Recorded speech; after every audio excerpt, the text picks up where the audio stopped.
the delay. Our final speaker for this session is Dr. Yangxia Hu Brutang, and I apologize for the mispronunciation of your name. I am very pleased to welcome you to the NanoAndes family. Dr. Hu talk today is titled Biomimetic Optoelectronic Nose. She's a CNRS researcher at the Molecular Systems and Nanomaterials for Energy and Health Laboratory at the University of Grenoble Alpes in France. Dr. Hu, you have 13 minutes for your talk, followed by a short 2-minute session for questions and answers. Welcome. Thank you very much for your introduction. You hear me quite well? Perfect. Okay, so I found where to share my screen up. Sorry, I'm got a little bit lost. Oh yeah, here. Up. Ah. Yeah, yes, this one. Okay. Up. Is that okay? Yes. Okay, so good morning. Yes, thank you. Good morning, everyone. So I'm Yanxia Hou from France. So I'm very happy to be here with you to share our research on the development of biomimetic optoelectronic nodes with the potential applications for environment and health. So it's kind of different subject compared to previous speakers. So I will try to explain you everything what we do. So to start, today there is an increasing demand for analysis of odors in different fields. For example, for the environment monitoring, for the detection of olfactory pollutions, or for the safety, for example, rapid detection of explosives, for example. And in the food industry, we need to analyze the odors, for example, for food safety issue, or even more recently, it has been reported that by analysis of odors of expired hair from a patient, we can diagnose certain diseases such as cancers. You may hear that dogs can diagnose the COVID diseases. So you see, there's a lot of things to do with the odors. And so far, the most often used methods, they are gas phase chromatography coupled to mass spectroscopy. Of course, these classical technologies, they are very precise and reliable. We can have component by component analysis of each component in the sample. However, these instruments are very bulky and the analysis are quite laborious and expensive. So indeed, today there's a very urgent need for the development of novel analytical technologies to allow for low cost, reliable, rapid analysis of odors, and also with the portable devices for on-site analysis. So in the last 3 decades, there's a lot of development for electronic nodes because these systems, they mimic the function, the principle of our human nose, and they are multi-sensor system. And also, so as you can see in this figure, so to develop electronic nodes, first we need appropriate sensing materials. And then we need also, as Victor just explained, such as a biosensor, we need also transduction system. And then for the electronic nodes, they use also advanced mathematical processes for the dot treatment. And by the end, based on the pattern recognition, they will give, for example, classification or identification of samples. So in order to better understand the function of electronic nodes, I'd like to quickly introduce you the principle of our human olfactory system. In fact, when the odor molecules, for example, from a rose, they enter our nose, and then they are going to get into contact with the olfactory receptors. These are proteins, and they will interact and bind to these receptors. And this biochemical interaction will activate olfactory receptor cells, and then will send electrical signals. And these electrical signals will send via the conjoined converged axons and until to the brain, and then the brain will do the work for the analysis and for the identification of the sample, for example. It is very important to highlight that in our nose, human nose, we have about 400 different types of olfactory receptors. And as you know, our nose is a very extraordinary analytical system. We can discriminate for them, for example, over than 10,000 different odors. So clearly here, it is not a classical biochemical, biological recognition, such as interaction between antibody or antigen, like key and lock principle. Here, there is a combination of two principles. Indeed, in our nose, we have some olfactory receptors, though they are very specific to certain odorant molecules. For example, those odorant molecules have bad odors. For example, in the gas we use at home, we introduced some mercaptan thiol molecules because they smell very good, very bad, sorry. So they will give us alarm that there's gas leaking at home.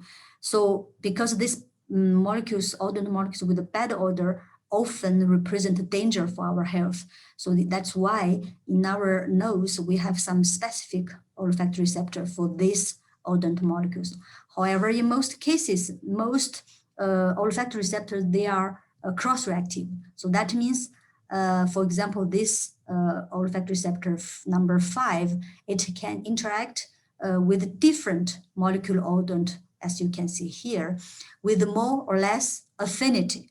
So in fact, by the end, different odorant molecules, for example, for this molecule B and F, they are detected by different combination of olfactory receptors. And in fact, this combination gives kind of receptor codes. And indeed, it is thanks to this immense number of potential receptor combination that is the basis of our ability to distinguish over than 10,000 different odors. So a lot of work have been done to mimic our human nose. Actually, there are two types of sensor system are developed. The first family is the olfactory biosensors. In this case, they use the biomolecules as sensing materials, for example, olfactory receptors or some other olfaction-related proteins. So they use proteins as sensing materials. So this kind of biosensor, they are very sensitive and selective. However, the sensing materials, biomolecules, they are very expensive to produce. And also, as you know, they are often not very stable. And the obtained biosensor system usually are not suitable for analysis for gas sensing. And also they have a problem of robustness. On the other hand, the second family of sensor system is classical electronic nose. People usually use polymer or metal oxide semiconductor as sensing materials. So in this case, these sensing materials are quite easy to synthesize and cheap. However, have good stability also. However, the interaction between these sensing materials and other molecules are based on simple physical desorption. So consequently, they lack the good selectivity. So our strategy is to develop a biomimetic optoelectronic nose by using peptides. Why peptides? Because they are analogs of proteins, but they are much more stable in the air, and their production costs are quite low. And also one main advantage of peptides is they have diverse physical chemical properties. So that may give us good selectivity, what we hope for. And for the transduction system, we have used an optical transduction system called the surface plasma resonance imaging because it is compatible with the multiplexing I will show you later, and it may also give a real-time temporal response. And moreover, we want to also develop a portable system so they can be used for on-field applications. So just to give you more detail on our sensing materials, as I told you, they are peptides. So as you may see, sorry, here, the peptide is composed of three parts. The pink part, the pink terminal group, which is a thiol or a cysteine. So they will allow the immobilization of these sensing molecules on our chip. Our chip is covered by a gold layer. And then there's this yellow part, it's a short spacer. And then the blue part, it's the active part that's composed of peptides, short peptides with diverse physical chemical properties. And then to prepare our chip, we use a micro spotter. So our chip is, as you can see here, this is our chip, and on it we have deposited different spots. Here, each spot you see here corresponds to one biosensor. And in our case, we have developed a patented process that allow us to self-assembly all the peptides on the same chip with a one solvent process. And in our case, on the one chip, we can prepare until 300 different biosensors. So here, each spot corresponds to one peptide and corresponds to one biosensor. So our chip, it is a prism covered with a gold layer. So it's a SPR prism. And here you see each spot, it's one peptide and one corresponds to one biosensor. And then when the chip is exposed to odorant molecules, they are in the green one. So each biosensor will interact more or less with this molecule odorant. And then by using surface plasma resonance imaging, so this is an optical technique. With this technique, we are able to, if there's interaction between the odorant molecules and the biosensor, the spot is going to light up. So we will have this white spot. If there's no interaction at all, the spot will keep black, so like this. So thanks to the interaction of the odorant molecules with each of these biosensor, we will receive this image with a different gray level. And then this image, in fact, it can be used as a fingerprint for each odorant molecule sample.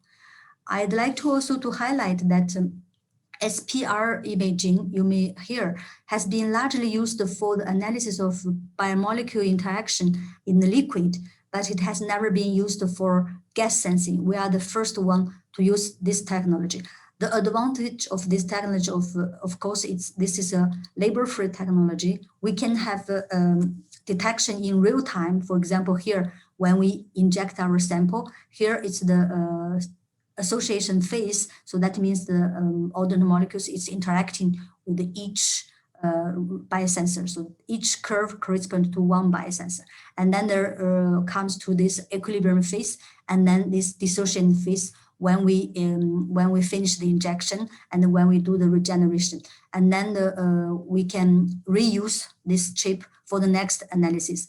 So based on our SPR imaging system, we can, as I said, we can obtain one image for each sample. And then based on these images, we can create a library of odor images. And now if you ask me to analyze a new sample, I can generate again a new fingerprint, and I can compare with my library for its identification, for example. So just to show you some performance of our system, at the very beginning, we tried to analyze different families of odorant molecules. For example, just to here to show you why we analyze different family, because to see if our system is versatile, can be used for analysis of many different samples. So here I just show you some, for example, you have some amine compounds, some esters, some carboxylic acid. What is we were very happy to see that we see this classical sensorgram for SPR. So this confirms that SPR is very efficient for gas sensing. And moreover, we can see also, in fact, the chip with all the biosensors, they respond differently to these different odorant molecules. So that means they can discriminate them. And then if we look at the response we obtain on the, if we look at the response we obtain on each biosensor here at the equilibrium, and then we can obtain for each odorant molecules this kind of sensorgram. So that means this is my biosensor 1, my biosensor 2, and they have this signal when they interact with the odorant molecules. So we can have this kind of, it looks like a barcode, and this barcode is also unique for each odorant molecules. So now, as I see, with our system, we have two kinds of fingerprints for one sample. Either this image looks like a QR code, or either this barcode system. So we have these two fingerprints for one sample for their analysis and for their identification. And of course, for our sensor system, biosensor or electronic nodes, one very important parameter is how about their sensitivity. So this is really important. Here, just to show you, generally for all the different kinds of family of odorant molecules we have analyzed, we have quite low sensitivity, about from about 10 parts per billion, so that's ppb, to some hundred of ppm. Here I show you the example for butanol. Why butanol? Because this molecule usually is used to evaluate if, for example, if you and I have the same capacity for our olfaction have the same capacity. For example, when in the food industry, they employ the panel to taste, for example, the wine, and before they work, we use this molecule to test if they have good ability. So what we saw here is we analyzed this butanol at a different concentration, as you see here. So this is another way to show the results. As I showed you before, it's in the barcode form. This is just another form, Hadiochart. This is just another form. It's also a fingerprint. And you can see this is a low concentration, and then this is a higher concentration of the butanol. So what we see is after, of course, we have here clearly a dose response, and we can see also after normalization, we have this unique fingerprint. So that means this fingerprint is really representative of our sample. And the limit of detection we obtain for butanol is 70 ppb, which is really comparable to human nose. So our system is quite good. And another important issue is how about the selectivity? Are we able to discriminate between molecules which are very similar? For this, we have used two families of molecules, some alcohols and carboxylic acids. You can see here we just vary their size but keep the same chemical function. And what we have used the principal component analysis. This is a static analysis. So here each spot here corresponds to one sample analysis. And this technique allows us to classify the different samples into different clusters. So each cluster corresponds to one sample. And then the better these clusters are separate between them, that means the better our selectivity. So as you can see, we can discriminate all these samples I show you here. That means we are able to discriminate molecules even with just one carbon difference. And this is really an exceptional performance, because the classical electronic nodes has never achieved such good performances for the selectivity. So to finish, I'd like to mention also we started to work on the development of optoelectronic nodes about in 2012, and that time we worked on the when we developed this instrument, the very big one in our lab, and then in 2014 we have created a startup company based on our patent and our research, and now this company have successfully miniaturized our devices to this really portable system for analysis of orders, on field and everywhere. So to finish, I'd like to thank different PhD students, 4 PhD students and 1 postdoc. They have worked on this project. I'd like to also thank my colleagues who have contributed to this work, and also, of course, some different organizations for their financial support. And I thank NanoAndes to give me this opportunity to present my work. Thank you all for hearing me, listening to me. And if you have any question, I will be very happy to reply. Thank you very much. Thank you, Dr. Hu. Thank you very much for your excellent presentation today. We have just time for one very short question. And I'm seeing something here from Alain. Okay, he is asking, what about the lifetime of peptides anchored to the gold SPR prism? What about, sorry, tell me again? The question is, what about the lifetime of peptides anchored to the gold SPR prism? Yeah, very good question.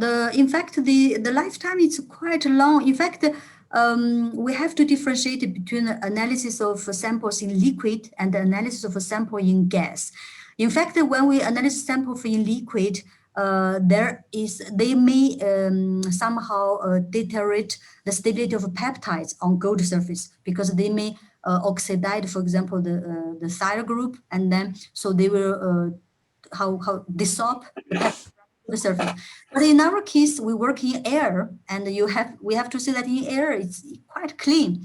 So the chip can be used for easily for 6 months, and there's no problem. The chip is very stable. All right. If there's no further questions, Dr. Hu, as I said before, we are very pleased to have you sharing your work with the NanoAndes community. And I hope we have and I hope that this sets the beginning of a nice friendship and future collaboration. Thank you very much. Yeah, definitely. Hope to see you. Bye-bye. Great. Bye-bye. Thanks a lot. Bye.